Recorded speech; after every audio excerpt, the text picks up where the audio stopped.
नमस्कार। आकाशवाणी से प्रस्तुत है समाचार संध्या।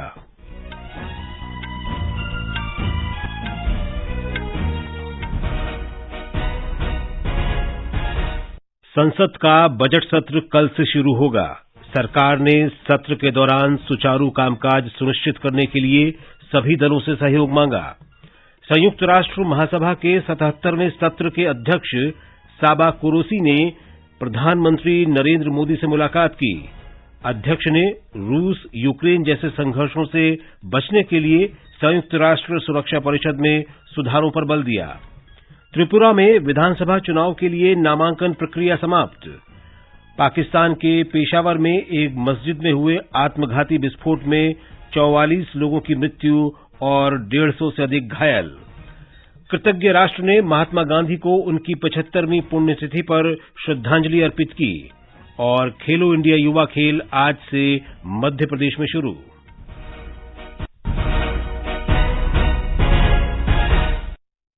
समाचार संध्या के साथ मैं विशाल शर्मा। संसद के बजट सत्र से पहले संसद भवन परिसर में आज सर्वदलीय बैठक हुई। बैठक में विभिन्न दलों के नेताओं ने भाग लिया। सरकार ने सत्र के दौरान दोनों सदनों में सुचारू कामकाज सुनिश्चित करने के लिए सभी राजनीतिक दलों से सहयोग मांगा। बैठक के बाद संसदीय कार्य मंत्री प्रहलाद जोशी ने बताया कि सरकार नियमों और प्रक्रियाओं के अनुसार संसद में किसी भी मुद्दे पर चर्चा के लिए तैयार है। इस बजट सत्र में महामहिम राष्ट्रपति जी का उद्बोधन होगा, उसके बाद बजट का प्रेजेंटेशन होगा, भाषण के ऊपर थैंक्स गिविंग मोशन पर चर्चा होगा, बजट पर चर्चा होगा। आज इसके लिए हमने ऑल पार्टी मीटिंग बुलाया था। इस मीटिंग में 27 पार्टी से 37 लीडर्स पार्टिसिपेट किया है। बहुत अच्छे माहौल में चर्चा हुआ है। संसद का बजट सत्र कल से शुरू हो रहा है। राष्ट्रपति द्रौपदी मुर्मू पहले दिन केंद्रीय कक्ष में लोकसभा और राज्यसभा की संयुक्त बैठक को संबोधित करेंगी। कल ही दोनों सदनों में आर्थिक सर्वेक्षण पटल पर रखा जाएगा। केंद्रीय बजट 2023-24 बुधवार को पेश किया जाएगा। बजट सत्र 6 अप्रैल तक चलेगा और 66 दिनों में इसकी 27 बैठकें होंगी। लोकसभा अध्यक्ष ओम बिरला ने आगामी बजट सत्र से पहले आज संसद भवन परिसर में विभिन्न व्यवस्थाओं और सुविधाओं का निरीक्षण किया। उन्होंने बजट सत्र के सुचारू संचालन को सुनिश्चित करने के लिए सभी से एकजुट होकर काम करने को कहा। आकाशवाणी पर बजट 2023 आपके साथ साथ बाजार के कई क्षेत्रों, उद्योगों और देश के लिए क्या है महत्वपूर्ण और क्या होगी सुर्खियां। केंद्रीय बजट पर होगा विस्तार से विश्लेषण। दिन भर आकाशवाणी समाचार के साथ विशेषज्ञों की राय, विशेष बजट बुलेटिन, बजट पर लोगों की प्रतिक्रिया और होंगे विशेष साक्षात्कार। बजट से जुड़ी हर जानकारी लाएंगे आप तक 1 फरवरी बुधवार को सुबह 10:10 से रात 10 बजे तक ऑल इंडिया रेडियो के FM गोल्ड चैनल 100.1 मेगाहर्ट्ज और अन्य मीटरों पर। ये कार्यक्रम आप हमारे mobile app news on AIR और YouTube channel news on AIR official पर भी सुन सकते हैं। संयुक्त राष्ट्र महासभा के 77वें सत्र के अध्यक्ष साबा कुरैशी ने संयुक्त राष्ट्र सुरक्षा परिषद में सुधार की आवश्यकता पर बल दिया है। श्री साबा कुरैशी ने आज नई दिल्ली में प्रधानमंत्री नरेंद्र मोदी, विदेश मंत्री S जयशंकर और केंद्रीय मंत्री हरदीप सिंह पुरी से मुलाकात की। रूस यूक्रेन संघर्ष पर उन्होंने संवाददाताओं को बताया कि भविष्य में ऐसी घटनाओं को रोकने के लिए सुरक्षा परिषद में सुधार बहुत जरूरी है। श्री साबा कुरैशी से मुलाकात के बाद प्रधानमंत्री नरेंद्र मोदी ने ट्वीट में श्री कुरैशी की पहली भारत यात्रा और G20 आयोजन पर उनके समर्थन पर प्रसन्नता व्यक्त की। प्रधानमंत्री ने संयुक्त राष्ट्र सहित बहुपक्षवाद के प्रति भारत की प्रतिबद्धता की पुष्टि करते हुए श्री कुरैशी से वैश्विक जल संसाधनों के संरक्षण और अनुकूलन के महत्व पर भी चर्चा की। विदेश मंत्री डॉक्टर S जयशंकर ने श्री कुरैशी को संयुक्त राष्ट्र में सुधारों और विकास संबंधी गतिविधियों में भारत के पूरे समर्थन का आश्वासन दिया। G20 की अंतर्राष्ट्रीय वित्तीय संरचना कार्य समूह की पहली बैठक आज चंडीगढ़ में शुरू हुई। केंद्रीय कृषि और कल्याण मंत्री नरेंद्र सिंह तोमर और खाद्य प्रसंस्करण उद्योग मंत्री पशुपति कुमार पारस ने बैठक का उद्घाटन किया। कृषि मंत्री ने कहा कि वर्तमान चुनौतियों से निपटने के लिए विश्व समुदाय को वैश्विक नीतियों और कार्यों पर विशेष ध्यान देने की आवश्यकता है। श्री तोमर ने कहा कि G20 ने बढ़ती ऋण असुरक्षा को दूर करने के लिए महत्वपूर्ण कदम उठाए हैं और भारत की अध्यक्षता में ये प्रयास जारी रहेंगे। विज्ञान 20 की प्रारंभिक बैठक आज पुदुचेरी में आयोजित की गई। G20 समूह के 10 देशों से आए वैज्ञानिक और भारत के वैज्ञानिकों ने बैठक में भाग लिया।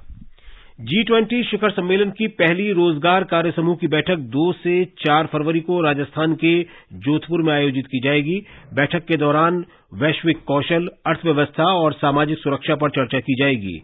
केंद्रीय श्रम और रोजगार मंत्री भूपेंद्र यादव ने आज नई दिल्ली में बताया कि G20 बैठकों में सतत और संतुलित विकास के लिए रोजगार और सामाजिक मुद्दों पर विशेष चर्चा की जाएगी। भारत के G20 शेरपा अमिताभ कांत ने आज भारत के पहले मॉडल G20 शिखर बैठक का उद्घाटन किया। 2 दिन की इस बैठक का आयोजन मुंबई में भारतीय डेमोक्रेटिक लीडरशिप संस्थान ने किया है। श्री अमिताभ कांत ने कहा कि G20 एक महत्वपूर्ण मंच है क्योंकि इसमें वैश्विक सकल घरेलू उत्पाद का 85% हिस्सा शामिल है। G20 is important because it accounts for about almost 85%, as you see, of the global GDP. It accounts for almost 4.6 billion people, that is over 60% of the population. It accounts for 75% of the global trade, and actually it accounts for 90% of the global patents. That means all the innovations come from G20 countries. ये समाचार हमारी website newsonair.com/hindi और हमारे mobile app news on AIR पर भी उपलब्ध हैं। संध्या में आपका फिर स्वागत है। त्रिपुरा विधानसभा चुनाव के लिए नामांकन पत्र दाखिल करने का काम आज समाप्त हो गया। आज 288 उम्मीदवारों ने नामांकन पत्र दाखिल किए। राज्य में 16 फरवरी को वोट डाले जाएंगे। एक रिपोर्ट। त्रिपुरा के मुख्य निर्वाचन अधिकारी किरण गीते ने कहा कि विधानसभा चुनाव के लिए नामांकन पत्र दाखिल करने के मामले में यह एक दिन में सबसे बड़ा आंकड़ा है। आकाशवाणी समाचार से बात करते हुए उन्होंने कहा कि दाखिल नामांकन की कुल संख्या 305 है। 2018 के विधानसभा चुनाव में लगभग 297 उम्मीदवारों ने नामांकन पत्र दाखिल किया था। श्री गीते ने कहा कि नामांकन पत्र शांतिपूर्ण तरीके से दाखिल किए गए और राज्य के किसी भी जगह पर कोई भी अप्रिय घटना नहीं हुई। मुख्य निर्वाचन अधिकारी ने कहा कि 25 चुनाव पर्यवेक्षक पहले ही राज्य में आ चुके हैं और सभी 8 जिलों में चुनाव प्रचार की निगरानी कर रहे हैं। कुणाल शिंदे, आकाशवाणी समाचार, अगरतला। नागालैंड विधानसभा चुनाव के लिए कल से नामांकन पत्र दाखिल करने का काम शुरू हो जाएगा। उम्मीदवार 7 फरवरी तक नामांकन पत्र दाखिल कर सकते हैं। 8 फरवरी को नामांकन पत्रों की जांच होगी और 10 फरवरी तक नाम वापस लिए जा सकते हैं। मतदान 27 फरवरी को और मतगणना 2 मार्च को होगी। निर्वाचन आयोग ने लक्षद्वीप लोकसभा उपचुनाव पर रोक लगा दी है। सांसद मोहम्मद फैजल पर केरल उच्च न्यायालय के फैसले के बाद अधिसूचना जारी करने को टाल दिया गया है। मोहम्मद फैजल को अयोग्य घोषित किए जाने के बाद ये सीट खाली हुई थी। उत्तर प्रदेश विधान परिषद की स्नातक की 3 और शिक्षक निर्वाचन क्षेत्र की 2 सीटों के लिए मतदान आज शांतिपूर्ण संपन्न हो गया। मतगणना 2 फरवरी को होगी। ये समाचार आकाशवाणी से प्रसारित किए जा रहे हैं। ताजा समाचार जानने के लिए आप हमारे Twitter handle @AIR News Hindi को फॉलो कर सकते हैं। ये आकाशवाणी है। पाकिस्तान में अफगानिस्तान के पास पेशावर के पुलिस लाइन इलाके में एक मस्जिद में हुए आत्मघाती बम विस्फोट में मृतकों की संख्या बढ़कर 44 हो गई है और कम से कम 157 लोग घायल हुए हैं। विस्फोट उस समय हुआ जब दोपहर की नमाज के लिए बड़ी संख्या में लोग मस्जिद में जमा हुए थे। पुलिस अधिकारियों के अनुसार मस्जिद के अंदर लगभग 260 लोग थे। विस्फोट के कारण मस्जिद का एक हिस्सा ढह गया और कई लोगों के मलबे में दबे होने की आशंका है। बचाव कार्य जारी है। इस बीच आतंकी गुट तहरीक-ए-तालिबान पाकिस्तान ने विस्फोट की जिम्मेदारी ली है। पाकिस्तान के प्रधानमंत्री शहबाज शरीफ ने इस कृत्य की निंदा करते हुए पीड़ितों का हर संभव उपचार किए जाने के लिए कहा है। गृह मंत्री अमित शाह ने कहा है कि प्रधानमंत्री नरेंद्र मोदी के नेतृत्व में सरकार ने देश में स्वास्थ्य सेवाओं को लगातार बेहतर बनाया है। श्री शाह वीडियो कॉन्फ्रेंस के माध्यम से मध्य प्रदेश के उज्जैन में शिव ज्ञान मोतीलाल नेत्र अस्पताल के उद्घाटन समारोह को संबोधित कर रहे थे। 50 बिस्तरों वाले अस्पताल का निर्माण स्वामी नारायण संस्थान ने कराया है। श्री शाह ने आयुष्मान भारत योजना का उल्लेख करते हुए कहा कि इससे 80 करोड़ गरीबों को 5 लाख रुपए तक का मुफ्त इलाज मिल रहा है। स्वास्थ्य के क्षेत्र में आयुष्मान भारत योजना देश के 80 करोड़ गरीबों को 5 लाख तक के स्वास्थ्य के सभी खर्चों से मुक्त कर दिया है। मेडिकल कॉलेजों की संख्या में पहले 387 थे, इससे बढ़कर अब 596 मेडिकल कॉलेज हुए हैं। एमबीबीएस के छात्रों की सीटों की संख्या पहले 51,000 थी, 51,000 से बढ़कर 89,000 हुई है और पीजी सीटों की संख्या पहले 31,000 थी, उससे बढ़कर 60,000 हुई है। स्वास्थ्य मंत्री डॉक्टर मनसुख मांडविया ने कहा है कि भारत में कुष्ठ रोग के नए मामलों में लगातार कमी आ रही है और कुष्ठ निवारण में भारत को सफलता मिल रही है। नई दिल्ली में राष्ट्रीय कुष्ठ रोग निवारण दिवस के अवसर पर एक वीडियो संदेश में श्री मांडविया ने कहा कि समाज के सहयोग से देश 2027 तक कुष्ठ मुक्त भारत का लक्ष्य प्राप्त कर सकता है। कुष्ठ रोगियों के कल्याण के प्रति महात्मा गांधी के सरोकार को देखते हुए देश में राष्ट्रीय कुष्ठ उन्मूलन कार्यक्रम की शुरुआत हुई। महात्मा गांधी की पुण्यतिथि पर